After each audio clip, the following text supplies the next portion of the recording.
Agnisan'ny antom-pisian'ny fiangonana Adventiste amin'ny tanàna fafito ny ady amin'ny herisetra atao amin'ny malahy na ny mahavavy izay antsoiny amin'ny teny baiko hoe Editnao. Novoizina teo agnivon'ny fiangonana Adventiste izany nanomboka ny taona 2020 ary firenena 200 mahery no eniky izany maneran-tany ankehitriny. Natao io hetsika io mba hoentina mampafantatra ireo olona izay hiaran'ny izany herisetra izany eny anivon'ny fiarahamonina ary tonga azy ireo asay hitoroka raha hiarany na mahita io tranga io. Tandremo ny fiakanjo ny fitafiantsika fa ny fitafiana mampiseho an'ireny faritra moafady ireny, mamoaka ny nono, mampivoaka ny fitobenana ohatra na ny manakaikaiky an'ireny taovam-pananahana ireny. Tandremo fa voasokajy ao anatin'ny herisetra ara-tsara ihany koa ireny satria miteraka fanohitoenana ara-moraly.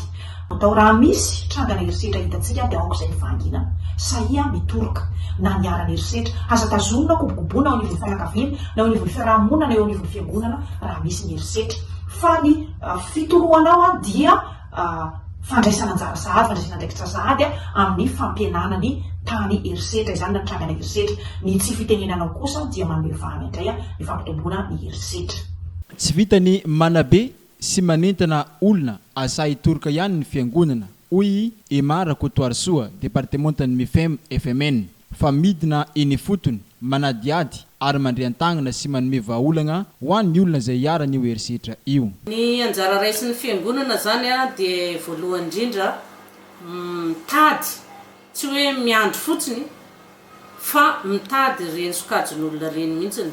Misy ny antsoina hoe famille d'accueil, tokantrano anankiray zay afaka mandray an-tanana ireny olona izay hiarany herisetra ireny, manohana azy, manome torohevitra azy ary indrindra tsy miala eo akaikiny amin'ny fanasitranana ny ratram-po na ny ratra ety ivelany izay miteraka izany herisetra izany.